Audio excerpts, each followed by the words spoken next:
Everybody. So we're so excited. This is the first time that we're co-hosting a parent meeting, a parent webinar with Connecticut and New York. Apologies from Ashara that she could not be here. She had an urgent call with Rochester schools because they are in the yellow zone today. So they have a lot of new procedures. But I'm so excited to host this with Claudia and have Natalie Wexler here to talk about her research. I read her book and it had such an impact on me on how I think about, achievement gaps and how we can really better deliver education for our children. And as I tell everybody, it changed how I read to my kids. I'm a lot more focused now on like building their knowledge and not necessarily teaching them, the letters itself. And so I'm very happy that she's here to share all her research with everybody. So Natalie, thank you so much for being here. Thank you, Daniela. I'm really thrilled to be here, and I'm going to go ahead and share my screen now. So just give me a moment.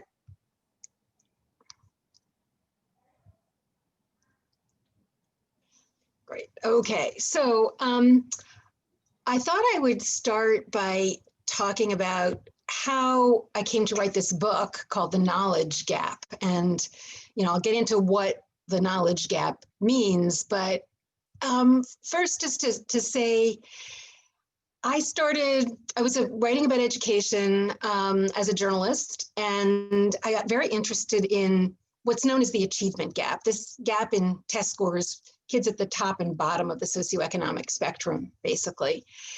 And when I started looking into this, it seemed to me, as it did to a lot of people, and still does to a lot of people, that the real problem was high school. And that's where the scores overall were lowest, and this gap was really big, and the kids were the most disengaged. But what I kind of stumbled across as I was looking into this is that the problems that have become so apparent in high school do not begin in high school.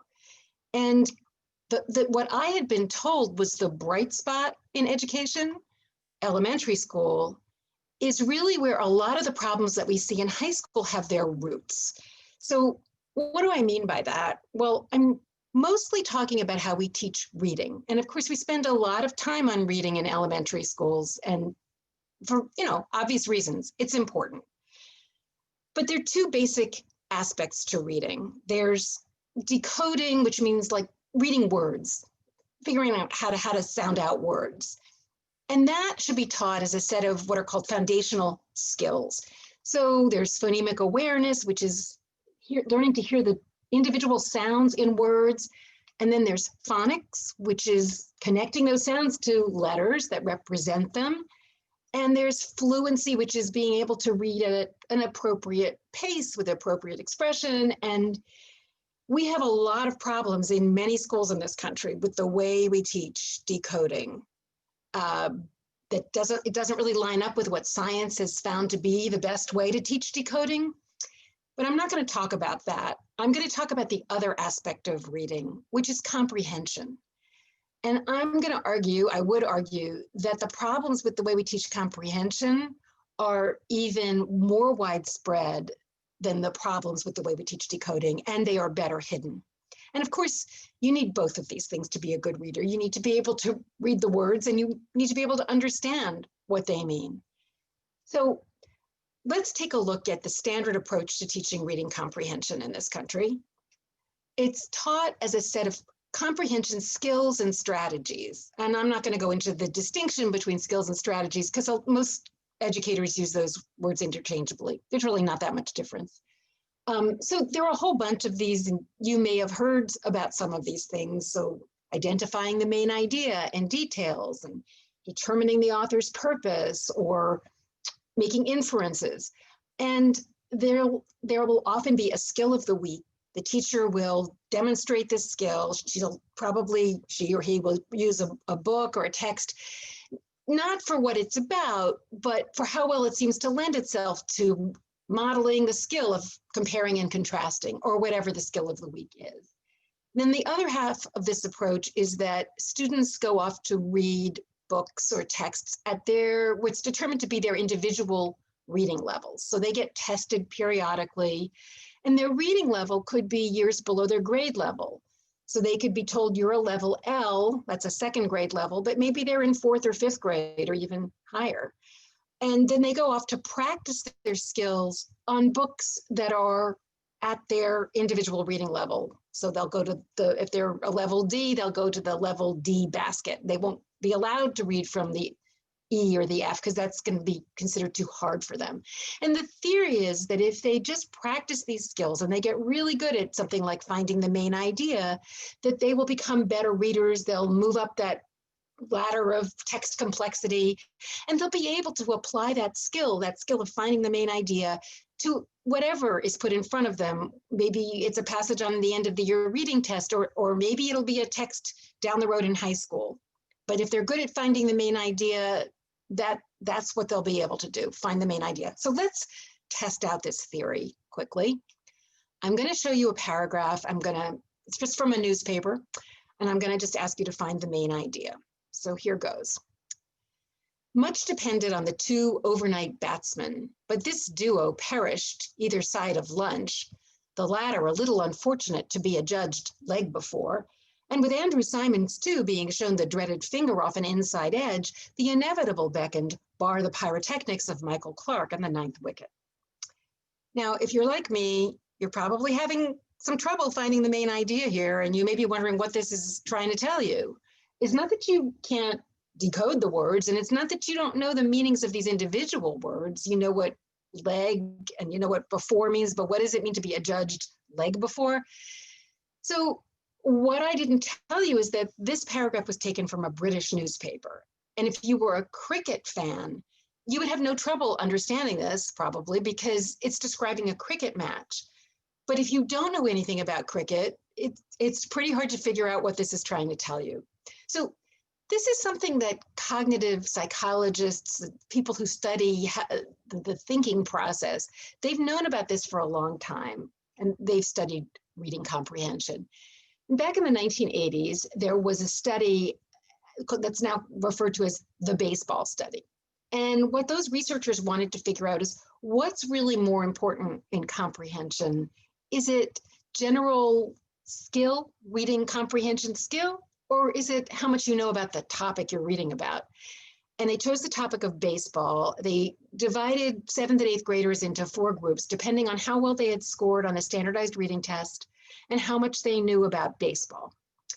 And then they gave them a passage to read describing a baseball game. And what they found was it really didn't matter how well they'd done on that standardized reading test. If you knew a lot about baseball, you did pretty well when the topic was baseball. In fact, if you look at those 2 bars in the middle, the green one that's taller, those are the supposedly poor readers who knew a lot about baseball. And the blue bar that's shorter next to it, those are the supposedly good readers who didn't know much about baseball. So the poor readers did a lot better when they knew about baseball than the good readers who didn't. So this study, and there are others like it, showing the same kind of thing. Really, this tells us 2 things. One is comprehension skills. It's not a skill like learning to ride a bike. It doesn't just get better with practice. And secondly, it tells us there's no such thing as a fixed reading level. It's going to depend on the topic and the reader and how much the reader knows about the topic. So that may be pretty obvious when it's a sort of a body of specialized knowledge like cricket or baseball or molecular biology. If you don't know much about molecular biology, which I don't, I would have a hard time reading an article about it. But it may be less obvious how much knowledge we draw on all the time to make sense of like things we read in the newspaper or in magazines. So I'm going to show you another paragraph now from a newspaper, pretty much chosen at random. And as you read it or listen to me reading it, I'd like you to think about what knowledge you're drawing on to understand it, or what knowledge is assumed by the writer.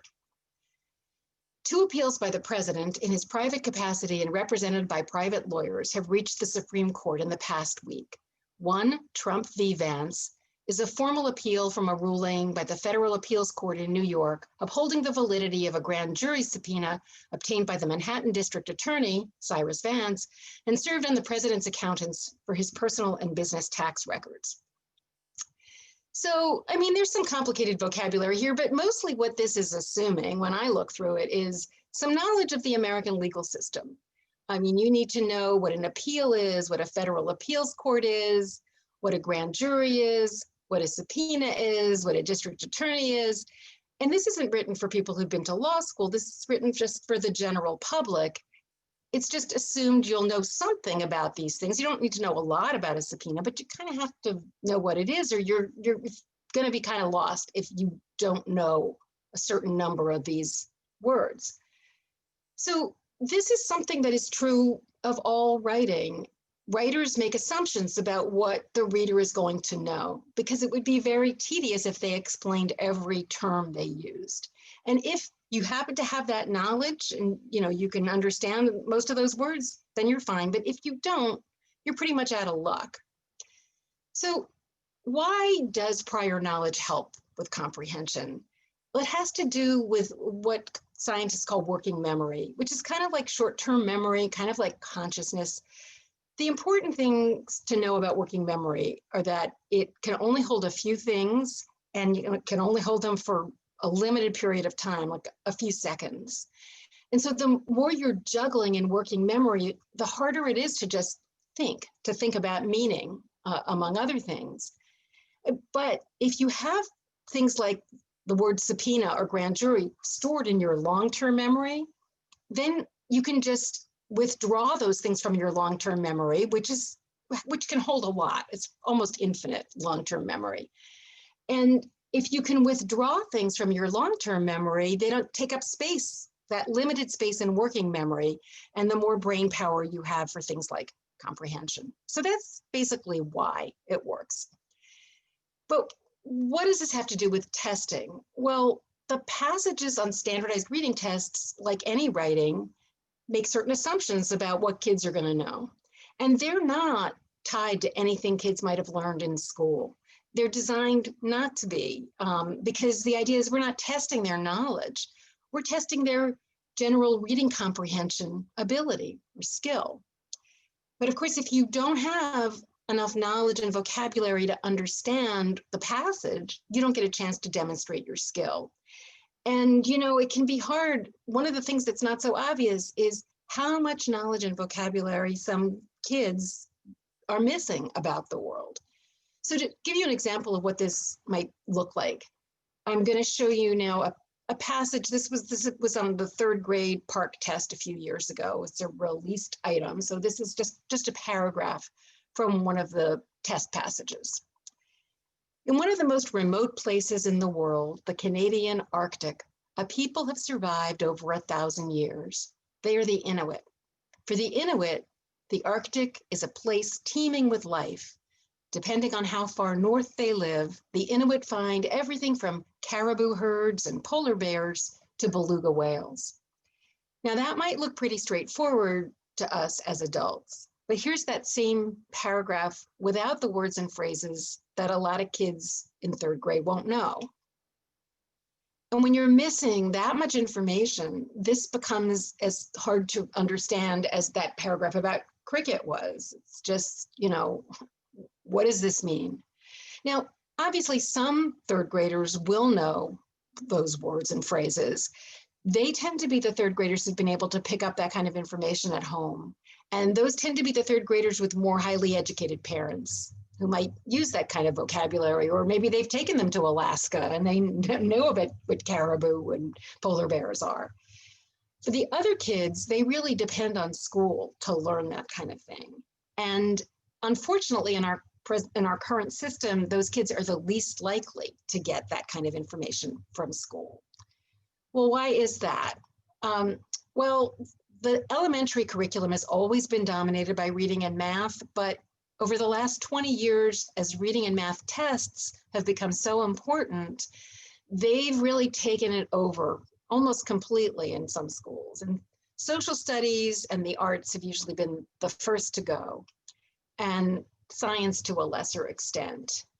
And the theory is that, well, if our reading scores are low and our math scores are low, we really just need to concentrate on those things. And reading usually means those reading comprehension skills and strategies. But the problem is that those subjects that have been marginalized or eliminated, those are the ones that have the most potential to build the kind of knowledge and vocabulary that kids need to do well on those reading tests and to read the kinds of things they'll be expected to read in upper grade levels. Now, this narrowing curriculum, it has a negative impact on all children. I mean, even the kids who are in the higher reading groups, it's really boring to just practice finding the main idea day after day. And they could be learning a lot more.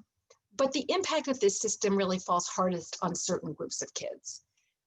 One, kids who struggle with decoding, because they're limited to reading books that they can decode themselves, but they're really capable of understanding things that are a lot more complicated than that. They don't get a chance to read those things.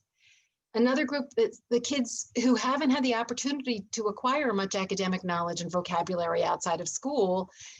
They're probably not going to, they're also going to be restricted to simpler books, and they're not going to have the opportunity to acquire much knowledge from what they're reading in school.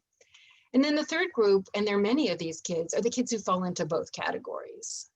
And they, again, they're not getting the chance to acquire much knowledge in school through their reading. So what does this have to do with high school, which is where I started? Well, knowledge, general knowledge, academic knowledge, it doesn't just help you understand what you're reading. It also helps you acquire new information. It's been said that knowledge is like Velcro. It sticks best to other related knowledge. So the more knowledge and vocabulary you start out with, the more likely you are to acquire new information. And in our leveled reading system, the kids who start out with more knowledge and vocabulary are able to read more complicated books. And they also have more of that other half of the Velcro. So they're in a better position to acquire new information, new vocabulary from those books. And that in turn equips them to read even more complex books. The other kids, the kids who start out with less knowledge and vocabulary, are restricted to simpler books. There's less information for them to acquire, and they're probably missing more of that other half of the Velcro, so they're in a worse position to even acquire information from those simpler books they're reading. And so what this means is that every year that goes by, the kids who've started out with more knowledge and vocabulary get further and further ahead. And it kind of works okay for them. But the other kids, the ones who start out with less, fall farther and farther behind their more advantaged peers every year. So this phenomenon has been called the Matthew effect, and that's a reference to the Gospel of St. Matthew and the part that basically says the rich get richer and the poor get poorer.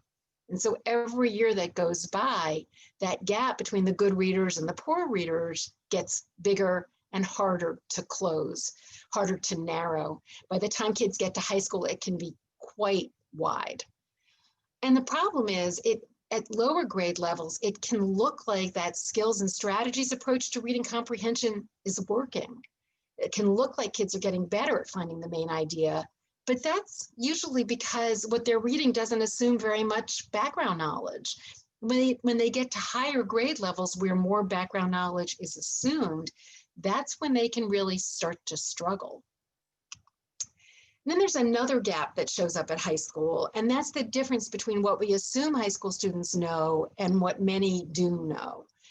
And this is true really, I think, at all high schools these days, but maybe particularly in schools where kids are coming from less educated families, more high poverty schools, because in our society, poverty and education are pretty much tied together.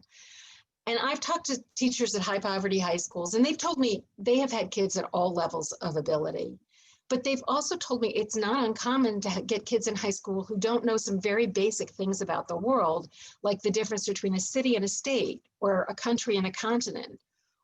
Kids cannot find the United States on a map of the world, or their hometown on a map of the United States, and they really don't have a sense of historical chronology. And it's not because they can't learn these things, it's because no one has taught them these things. Sometimes often this narrow curriculum with just reading and math, that goes on through middle school. And yet these kids are expected to read and understand a textbook like this on world history. And if you don't know those basic things, this is going to be a very frustrating experience for you and for your teacher. So when I stumbled across this problem, I mean, I thought I knew a lot about education, but I realized I had never heard about this. I'd never heard that elementary schools were not even trying to build kids' knowledge, to teach them anything substantive about history or geography or science. I'd been in elementary school classrooms and I just assumed that's what was going on. And I realized that I hadn't understood what I was looking at, and neither did a lot of other people, apparently. And now other people had been concerned about this and they'd written about it, but they hadn't written about it in a sort of engaging journalistic way. It was pretty dry and academic writing. And I thought, well, maybe if somebody writes a book that takes the more engaging approach to this pretty complicated topic, maybe that'll help get it into the public conversation about education. And so that's what I tried to do in writing this book, The Knowledge Gap. And as concerned as I was about this problem when I was researching and writing the book, I'm even more concerned now because with remote and hybrid learning, we know that this situation is more urgent than ever. This knowledge gap has its roots in kids' experiences outside of school. And the more time kids spend at home, we know the wider the knowledge gap will get. Some kids are being immersed in a lot of knowledge of the world because their parents are more highly educated, their parents have more resources, and other kids are not. So we really have to do something about this problem as soon as we can. And remote learning itself can be very difficult for, as we know, for kids and for their parents. The narrow elementary curriculum has gotten even narrower with remote learning. What's coming home, and I've talked to a lot of parents who told me it's just reading and math, and it's just these reading comprehension worksheets. And that's often not very motivating for kids. And it's kind of hard sometimes for parents to figure them out. So I happened to see on Twitter, for example, a few months ago, this tweet from, this is a guy who's a reporter for the New York Times. And he said, "This is the remote reading lesson I taught to my kindergartner yesterday. I am a Pulitzer Prize winning writer, and I could not correctly identify the main idea in this passage, though the instructions assured us it was in there. Can you find it?" So this is just a paragraph called Ocean Animals. It's really just a list of, the different animals you find in the ocean. There really is no main idea here. So, if this had been an assignment about sharks or whales or dolphins, the kids probably would have been more interested and the parents would have been in a better position to help their kids learn. So really this focusing more on the content would help during remote learning. So I didn't write this book just to describe the problem. I also wanted to think about and talk about what can we do about this? Where can we go from here? And the good news is that there is a lot that schools and parents can do to really help build the kind of knowledge and vocabulary that kids are going to need to succeed in school and in life. So what can parents do even while kids are at home, even if it's a remote or hybrid learning situation, or even when kids go back to school, what can parents do at home?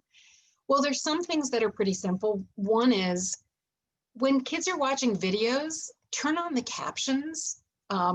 All videos now have captions. They're really for the hearing impaired, but it's been found, there have been studies that have found that that's a really great way to help kids build fluency. If they are looking at the text at the same time that they're hearing an expert reader, speak those words, it really helps them. They have to have the basics of decoding, but that can really help them learn to read at a more appropriate pace, more appropriate expression, and that can really help with reading comprehension. So that's one thing. Now, to build knowledge, what can parents do? Well, reading a series of books on the same topic can be really helpful. So maybe sea mammals, maybe the human digestive system, something your child is interested in, or something you're interested in, or better yet, both. Or there's a series that you could use called What Your First Grader Needs to Know, or second grader. It goes, I forget up to what grade level, 6 or 8. And those books are a collection of things that you can read aloud to your child that build their knowledge in all sorts of things, in literature and history and science and the arts. And then there are a bunch of free online resources that can be really helpful too. So you can look at a website like nationalgeographic.org, and it has articles and videos on various topics and geography and science. There are also YouTube channels for things like Bill Nye, the Science Guy for science, or Liberty's Kids, which is a series on the American Revolution. And there are other things like that as well. There are also entire curricula that are available for free. I mean, you don't have to do the whole curriculum, but there are read-alouds that are related, maybe 2 weeks worth of read-alouds on different topics. And they're available from the Core Knowledge Foundation website. You can download them and print them out. And then it's really important to talk about what you're reading. That's crucial. Have back and forth conversations about these topics with your child, bringing in the same vocabulary repeatedly so that it gets a chance to stick in their long-term memories. So those are some things that parents can do at home. What about what parents should look for in a school? I mean, really, schools should be building kids' knowledge in schools, right? I mean, that's what they're in business to do.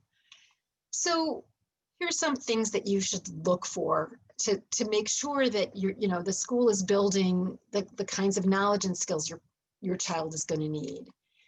Is your child getting 30 minutes or more of social studies and science every day? Probably not. If your child is in elementary school or maybe even in middle school. They may say, the schedule may allocate 30 minutes to one or the other, probably at the end of the day. In my experience, a lot of the time it doesn't really get devoted to social studies or science because there's pressure to work on those reading and math skills. Another thing to ask about reading is, are the reading lessons focused on the content rather than comprehension skills? And I'll show you a little more about what that really means in a few slides, but that's something to be aware of. And then, are the classroom libraries organized by topic rather than by reading level or exclusively by reading level? And are students allowed to read books that are above their supposed level? Remember, there is no such thing as a fixed reading level. If the book is on a topic that a child knows something about, that child may be able to read at a higher level than you would expect. And you can see in this picture, there are some baskets that are labeled with what seem to be topics, but they're very broad, like animals and plants, or even nonfiction. If a kid may know a lot about whales, that doesn't mean that he or she'll be able to read and understand a book about horses. So it really should be more specific, those topics. And if the reading lessons are focusing, or the social studies lessons are focusing on, or science, focusing on some topic, those baskets, there should be a basket of books on those topics, because kids may want to read more about those topics. They may be able to read at a higher level on those topics once they've heard about them and learned something about them. So those are some things to look for. But really, the most effective way to build knowledge is going to be through a coherent curriculum. And there are some social studies curricula out there, but it's really hard to get schools to devote the time to social studies. So what has happened in the last few years are there have been new literacy reading curricula essentially developed that actually include topics in social studies and science and the arts. And so they're bringing them in through that ELA or reading or literacy block that can often be 2 or even 3 hours. Now, these are just some of them. There are at least a couple more. These are just some that I happen to know about. They're all different. They cover different bodies of knowledge, and they do it in different ways, but they all have certain things in common. And one is they're organized by topics rather than by the skill of the week.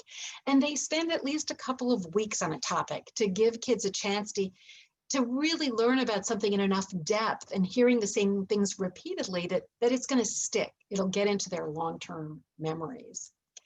And it's not just about reading literacy. It's also about, as all of these curricula recognize, it's also about listening and discussion.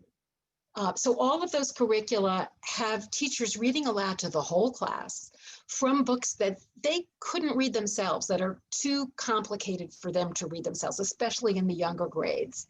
And that's important for a couple of reasons. One is that written language is more complex than spoken language. So if kids are going to understand written language eventually on their own, they need to get used to it. They need to hear it. It's also important because listening comprehension exceeds reading comprehension until, on average, about age 13. That means kids can actually take in more complicated information through listening than they can through their own reading. And that's true even after they've learned how to read words. So it's important to read aloud. And then it's important to have discussions of this, because that's how things are able to stick, if kids actually have a chance to talk about them. But, you know, with a skills and strategies focused curriculum, it's really hard to get a discussion going. Kids just aren't that interested in talking about author's purpose or sequence of events. So that's why it's so important to have that content focused curriculum that really exposes kids to some meaty information. There's another component to literacy as well that often gets overlooked, and that's writing. Writing is really crucial, potentially, for developing literacy. Why? Well, it can do a number of things. It can build and deepen kids' knowledge. It can get kids familiar with those conventions of written language, the more complex language words like moreover or despite. And if they learn how to use that in their own writing, that's going to boost their reading comprehension. They're going to understand those words better when they encounter them in their reading. It can also help develop their analytical abilities. It can even compensate for gaps in their background knowledge. That's how powerful writing is, potentially. But there's a big caveat here. There's a big possible problem, and that is with the standard approach to writing instruction, many students are getting none of these benefits. And the reason for that is, well, I'll first go over the standard, what's the standard approach to writing, to the extent that it gets taught at all. Often kids, especially in elementary school, are asked to write about their personal experience rather than anything they're learning about. Or they're asked to write about a topic they don't know much about. Here's 3 paragraphs about insects. Now you write about which insect you like best. Or topics that don't require any particular knowledge, like should we have chocolate milk in the cafeteria? Third, even beginning writers, even kindergartners, are expected to write at length. And the idea is that will help develop their voice and their fluency. And fourthly, teachers are told, don't worry too much about kids' grammar, about their spelling, things like that, because those things will develop naturally. They'll pick them up from their reading. So what's the problem with this standard approach? Well, first of all, if students don't have much information about a topic, they can't write about it. And especially in the skills and strategies focused approach, they never learn enough about any one topic to enable them to write much about it. Secondly, if they're writing about should we have chocolate milk in the cafeteria or their trip to the amusement park last weekend, well, they're not really boosting their knowledge because they're not writing about what we want them to learn. If they're learning about the Civil War or whatever, that's what they should be writing about. That's how we'll boost their knowledge. Thirdly, writing is really hard. It's a lot harder than reading. It's the hardest thing we ask students to do. And if you ask them to write at length, if they're an inexperienced writer, that makes it even harder. And they're not going to learn to write well, and they're not going to have much cognitive capacity, much working memory available to think about the content. And fourthly, many students don't just pick up grammar and spelling from their reading, and that makes it even harder for them to write because they're in their working memory. They're also juggling, how do I spell this word? Is this the right verb tense or whatever? So those are the problems. But how can we exploit the potential power of writing? Well, we can, and there are schools that are doing it. What we need to do is first teach writing using the content of the curriculum, and that means social studies and science, as well as English or reading or English language arts. Second, in order to make it easier, we have to begin writing at the sentence level. Don't ask inexperienced writers to write at length. And that will free up brain power for comprehension and analysis. Now, there's only one approach to teaching writing that I know of that incorporates both of these things.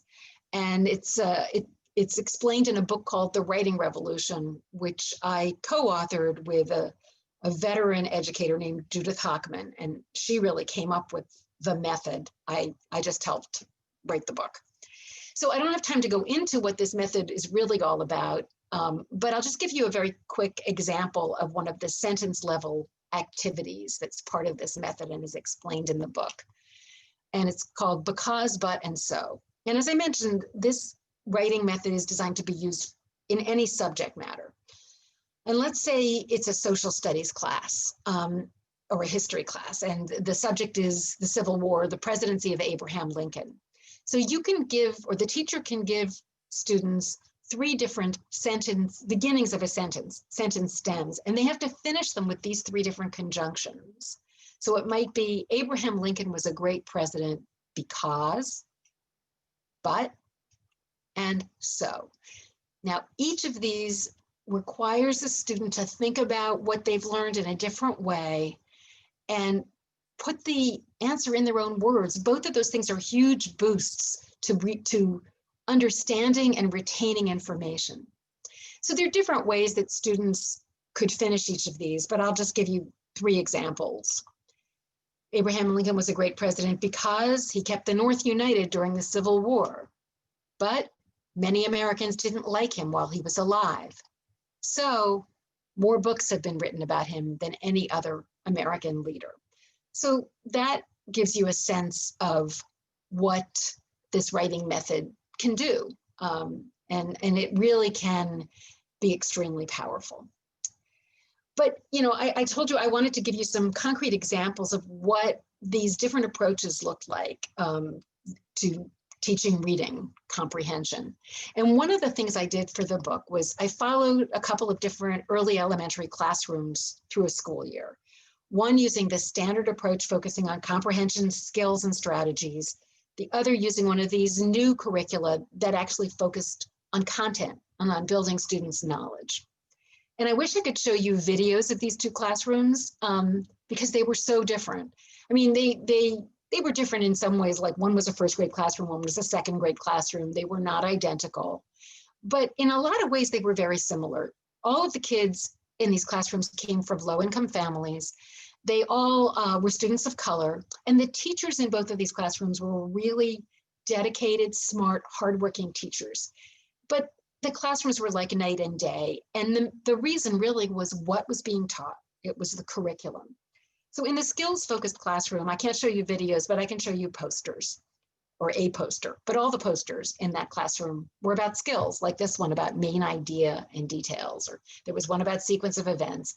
And it was really hard for the teacher in this classroom to get a class discussion going because the kids just didn't have much to say. These were 1st graders. They didn't have much to say about main idea or sequence of events or the difference between a caption and a subtitle. You know, they wanted to know what was going on in the picture, but the teacher was trying to teach them, you know, what is a caption?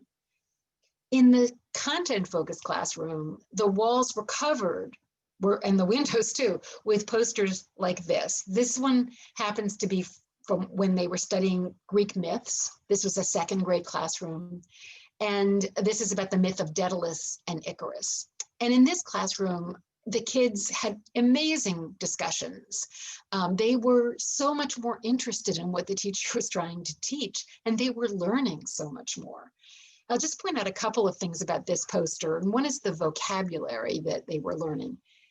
These words for today, the words were desperately, plummeted, foresight. Now, those are sophisticated words for any 2nd grade class. Most of the kids in this 2nd grade classroom came from non-English speaking families. Some were still learning English themselves, but they were using words like this in their own conversation.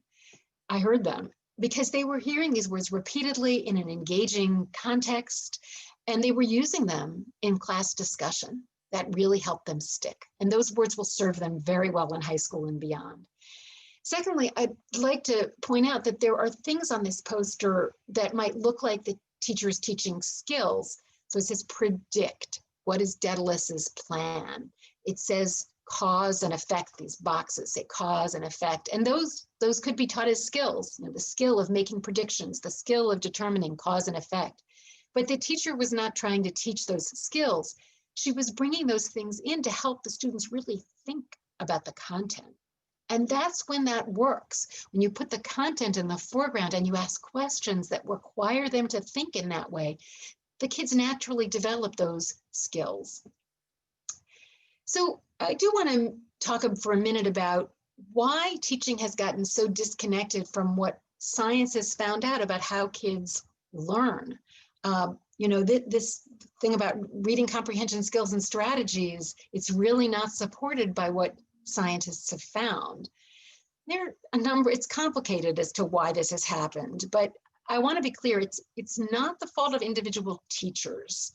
It's really a system, and they're caught in this system just as students are.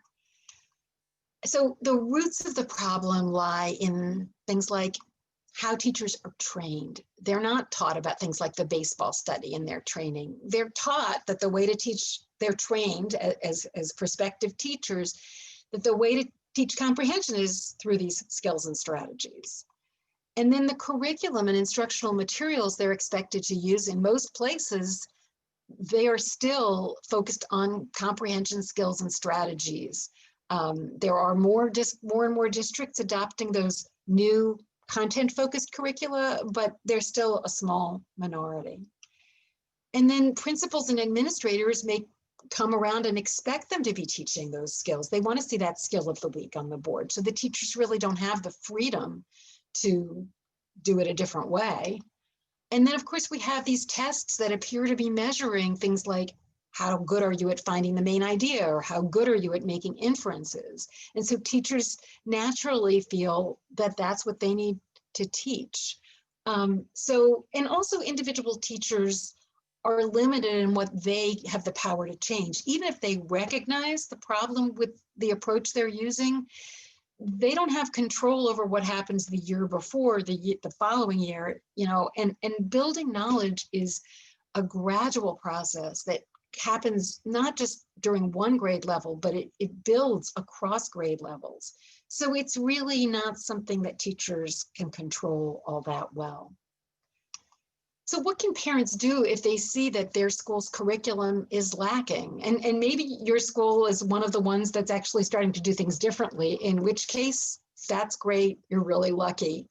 But many schools are going to be using what is still the standard approach. So one thing to do, you can certainly talk to the teacher and maybe you'll find a sympathetic ear. Maybe the teacher will be able to do something like work with a group of texts for a couple of weeks on the same topic, sea mammals or whatever. That's possible. But what's really going to need to happen for real change to take place is for parents to approach the school administration. And it's really best to do that not as an individual, but as a group of parents, because it's much harder to dismiss a parent who's, if there's 10 or 12 of them. It could be uncomfortable to bring this up because I'm a parent and I know when my kids were in school, I thought of the teachers as the experts, and they are experts in many ways, but in many instances, they've actually been misled by their training. And so, it's important to try to raise these issues. I think parents potentially can be really powerful in making this kind of change begin to happen. But you may find yourself in some awkward conversations, and there's certain things that you may hear, and it's important that you know your facts. So one thing you may hear is that students need their skills to do well on reading tests. And here's an answer. Well, if they don't have the knowledge that will enable them to understand the passage on the test, they can't demonstrate their skills. They don't have that chance. You might hear, well, students first need to learn to read, and then later on, they can read to learn. They can acquire knowledge through their own reading. Well, the answer to that is that what that's overlooking is that part of learning to read, learning to understand what you read, is acquiring knowledge and vocabulary. You can't wait until later on to start doing that. The longer you wait, the harder it's going to be to fill in those gaps. So they need to be acquiring knowledge and vocabulary while they're learning to read words. Young children won't be interested in history. I've heard this a lot, and I am here to tell you I've seen young children get tremendously interested in history. If it's presented in an engaging way, kids love it. You know, history is really a series of stories, and it can be presented that way, and kids love stories.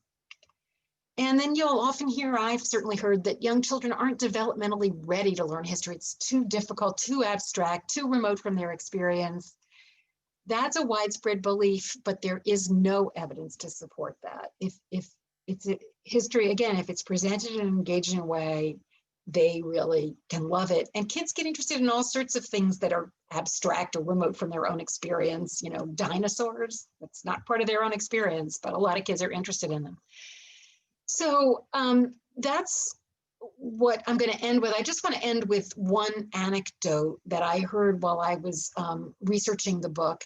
And I think it really helps to illustrate the limitations of these reading levels, and also the power of curriculum to really expand, change teachers' expectations and kids' expectations. You know, we hear a lot about how teachers need to have high expectations, and they do, but what I've met a lot of teachers who have high expectations, but they haven't been given the curriculum, the materials that will enable their students to meet those high expectations. So the story I heard was this was a second grade teacher in a school out in Reno, Nevada, and the school had recently adopted one of these new content-focused knowledge building curricula. And this teacher was giving one of her students, one of her second graders, a reading test to determine his individual reading level. And this was a kid who just struggled like crazy with reading. The teacher had a kit with different texts to give the kid. And in the kit, she saw there was a text on the topic of westward expansion, which happened to be the topic the class had just spent a couple of weeks on. But that text on westward expansion was at a fourth grade level, and this was a struggling second grade reader. But just out of curiosity, the teacher handed the text to the boy. And to her surprise, he read it with 98% accuracy and 100% comprehension. And that, I think, really changed the teacher's idea of who that kid was and what he was capable of, and probably changed that kid's idea of who he was and what he was capable of. And, you know, we're doing damage to untold numbers of kids every day by putting them in these reading groups that really don't correspond to their true abilities. We need to stop doing that and unlock their potential as soon as we can. So I'm going to stop sharing my screen, and I will be happy to answer any questions that people might have. Thank you so much, Natalie. I really appreciate you taking the time to share all your research with us. Sure. And now, so we're going to open for questions. So anybody who wants to ask questions, you can unmute yourself, or if you are not able to unmute yourself, you can raise your hand and I will unmute you. And you can also put here in the chat. The first question received was if we can share the slides, and so I'll make sure that you share with me slides, and I'll make sure that it reaches everybody. So everybody's going to get the slides.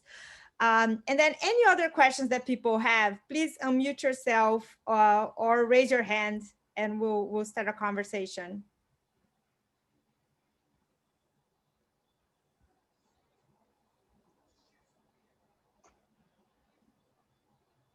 Gonna let everybody in. Daniela, as we're waiting for those questions to come in, can I just want to take a moment to just say, Ms. Wexler, thank you so much.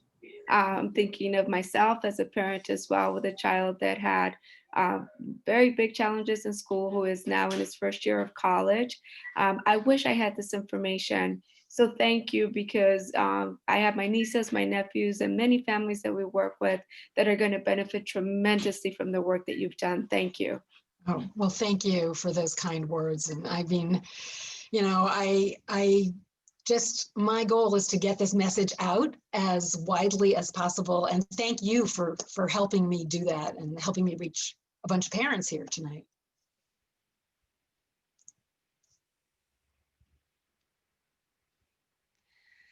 You know, Natalie, one question that I have is how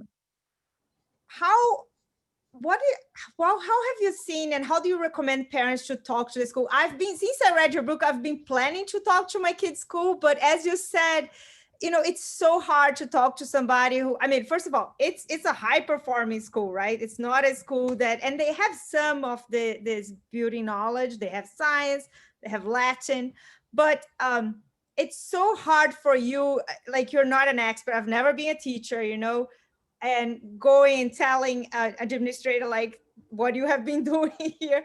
There are some questions, the science not there. I am personally so afraid that they are just going to shut me down, right? And tell me like, who are you to come here and tell this very high performing school that the approach we have, it's not good. So Yeah. you have examples or any story or any advice? I know you had some advice in your presentation, but. Well, I mean, I did talk to a few parents when I was researching the book who tried to, you know, point this out, this problem out, and were basically just told, you don't know what you're talking about, you know, we're the experts. And that's why I say, I think if you can, maybe before going to the administration, if you suspect that they're not going to be receptive, talk to some other parents, maybe, you know, spread this message, show them the slides. I'd be happy to talk to more parents. You know, you could have me, we could do a Zoom call and maybe, you know, armed with that information. Of course, you could read the book, or, you know, there's a lot more information on my website with articles and things. Armed with that information and with some numbers, I think that can help. Ultimately, though, I mean, you know, choice may come in here, you know, if you can find another school with a curriculum that is building knowledge. I think the problem there is, unfortunately, the way schools are sort of rated and ranked and advertised, it's hard to tell what the curriculum is. It's not one of the things that's really put out there. What you are more likely to see are the test scores, or the, you know, whether they have an after-school program. And it's not that those things are unimportant, but you know, the curriculum, what is being taught, is hugely important, and it can be hard to figure that out.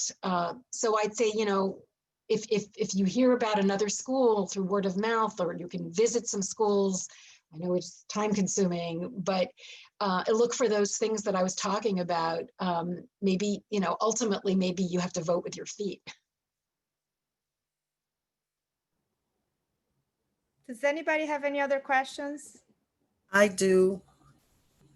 Hi, my name is Natasha, and I have a question regarding, like, when you do look at the curriculum, what are, like, I guess, some key things you should be looking for to determine, like, oh, okay, this is on the right track, or oh no, this is bad? Because so I hear you saying, like, you should definitely have like social studies and science in there, 30 minutes each day, both.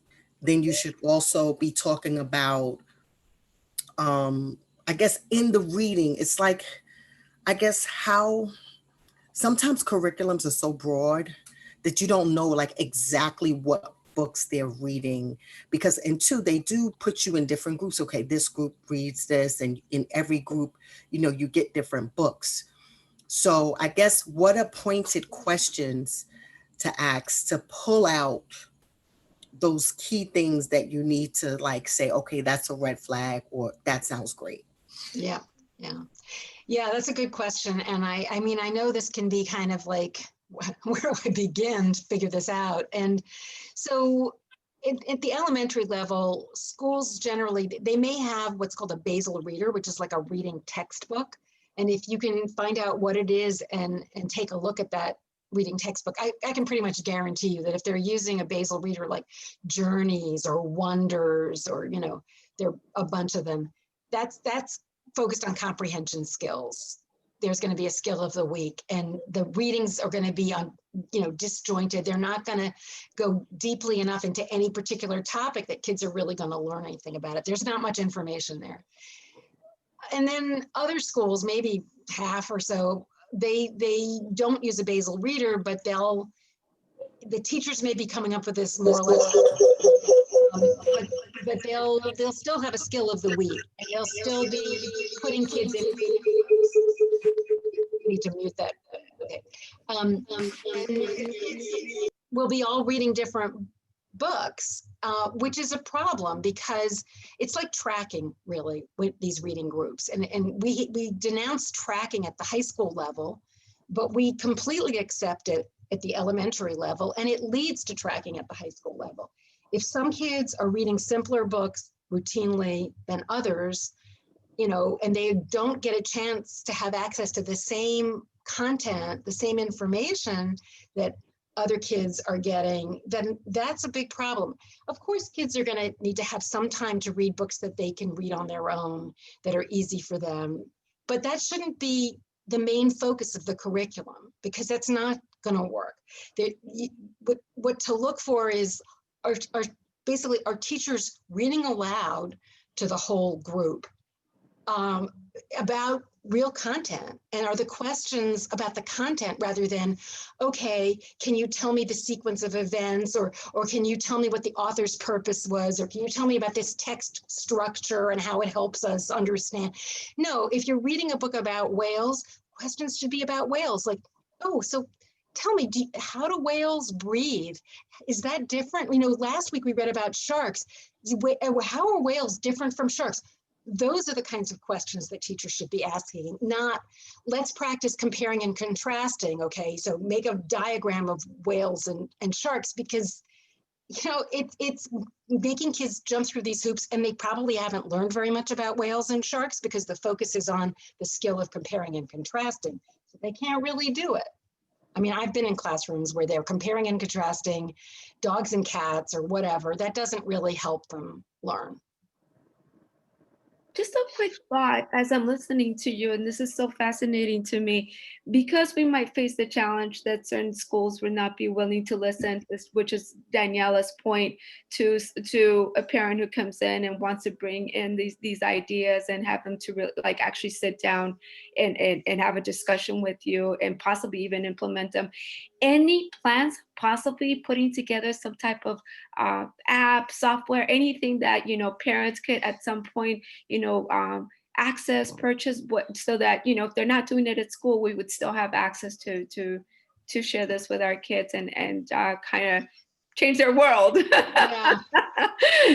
Well, I mean, there is, you know, there isn't much right now that's specifically designed for parents, but there is a website, which I wish I should have put in the slides. It's something called the Knowledge Matters campaign, and you can just Google Knowledge Matters campaign. They have a bunch of resources, articles at different levels of detail on their website. They have a series of articles about visits to schools using these different curricula that I mentioned that are focused on knowledge and what they look like in action. And I will tell you that I'm on the board of that organization essentially, and they're trying to get funding right now for a campaign that would actually target parents and help parents understand both the decoding issue and this comprehension and knowledge issue. So I hope in the future there will be something that really is specifically for parents. But that Knowledge Matters campaign.org, I think, is the website. That's a great place to start. I put you in the chat the site, knowledgematterscampaign.org. Great. And we have two more questions here, Natalie. So Anna is asking, is the curriculum something parents should be able to request from the school? Is this something that they can ask the school to provide them or to explain to them? What is the curriculum?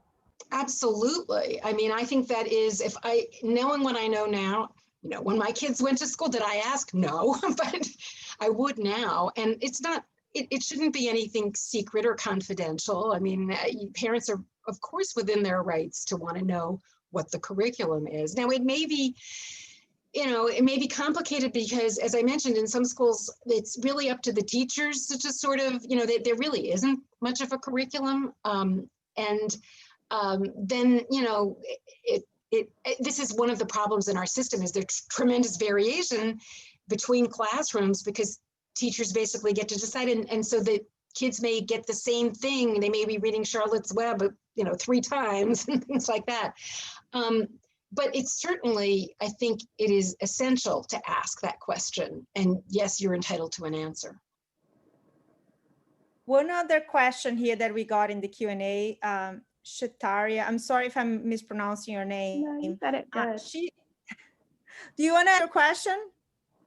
Yeah, so I'm the opposite kind of. My son goes to a charter school, and he has they have a really great curriculum.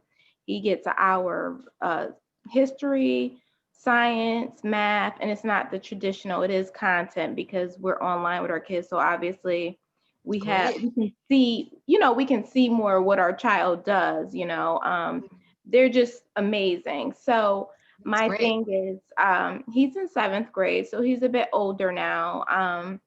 He really doesn't, I see his potential, but he really does not like school. And I think it really stems from reading, and I've been trying to get information on it. So I'm on the opposite realm, or the opposite end of it. I'm trying to support school at home, trying to support him and trying to strengthen his skills at home, but he's really well taught at school. So I don't know, I know you said put the caption on and stuff like that, but he's also a preteen. So he's,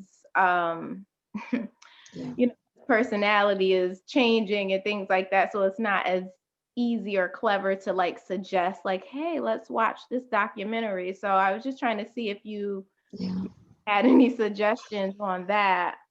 Well, I mean, so reading is complicated, and you say it's a reading problem. I assume he's been taught how to decode. I mean, although there are a lot of kids at upper grade levels who never really learned that. If he's able to, to sound out words, but it's really a question of reading at an appropriate pace with appropriate expression, that fluency thing. There were other things you could do in addition to turning on the captions that would help with that. If he's interested in, in acting, that's great to have kids perform skits or act in plays, and they get really what this boils down to, in addition to the caption thing, is repeated reading with expression of the same thing to the point where you can do it pretty easily. But another thing that he might be interested in doing is audiobooks. It's the same principle as with the captions. If you listen to something while you're to an expert reader while you're reading that text, it's much easier to take in the content, and it also helps you become a more fluent reader.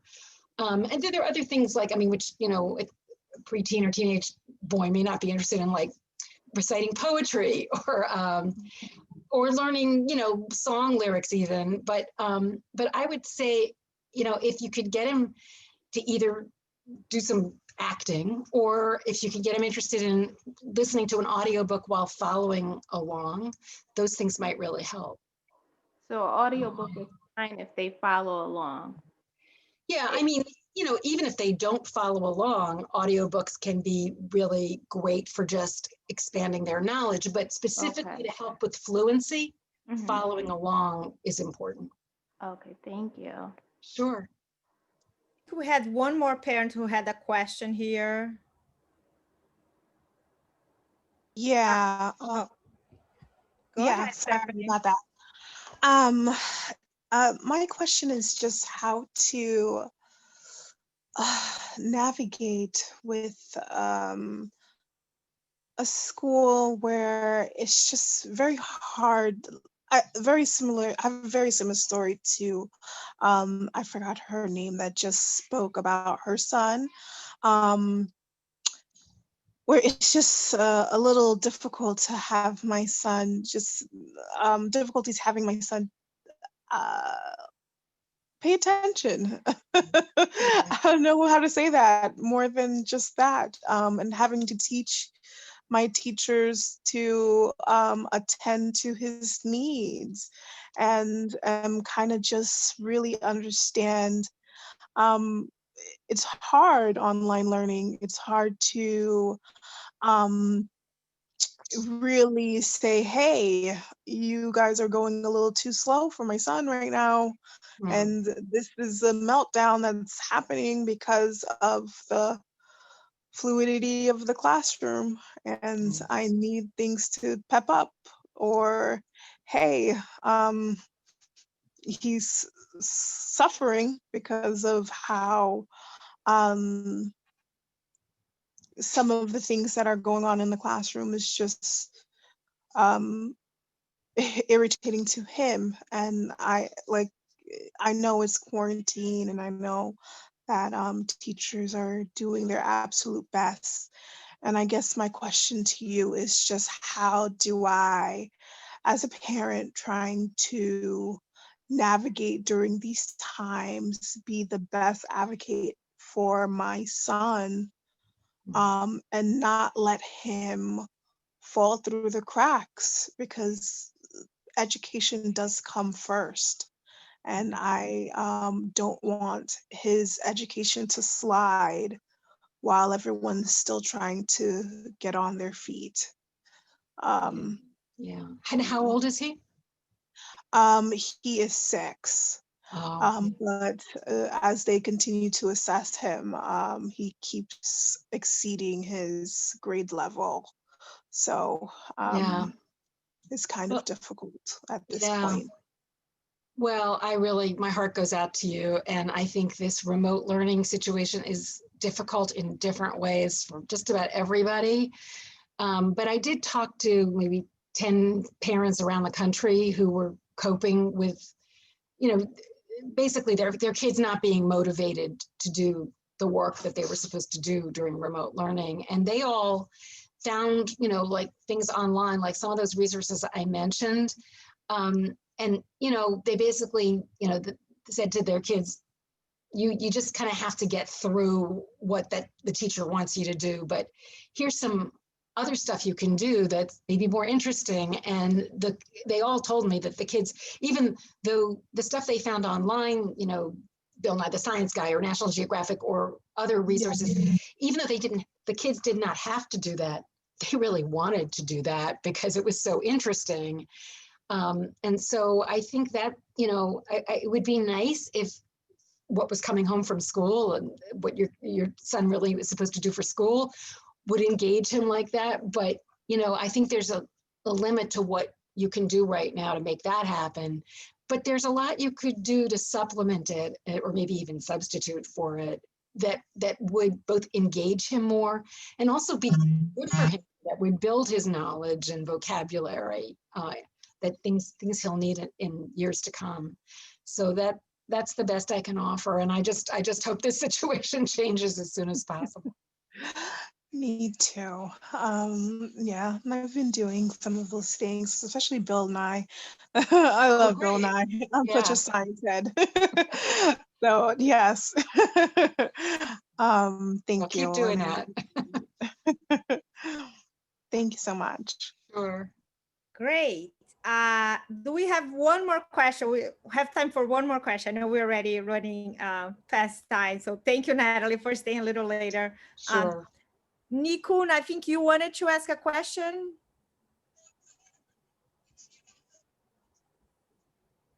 Do you wanted to unmute yourself?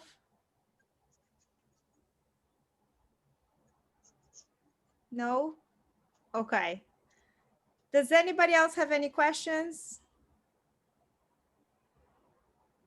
Okay. Well, Natalie, thank you so much. Really appreciate you making the time for us again. She joined us at our New York Charter School Conference and talked to educators. And so today was a day to talk to parents and really appreciate. And we'll share the slides with everybody. If you are with the New York group, we'll put in our Facebook group. And in Connecticut, we're going to share with email. Yeah, so please make sure that our team has your email. And again, thank you so much, Natalie. Really appreciate. It was my pleasure. And I did just see one thing that popped up in the chat, which was about contact information for me. I have a website and there's a contact page, and it's easy to remember because it's nataliewexler.com. So if you go there, you can send me an email through that website. nataliewexler.com. Okay, I'm putting here on the chat. Okay. Great. Thank you so much, everybody. Thank you. Thank you, everybody. Have a wonderful evening. Good All right. night. Bye-bye. Good night. Night.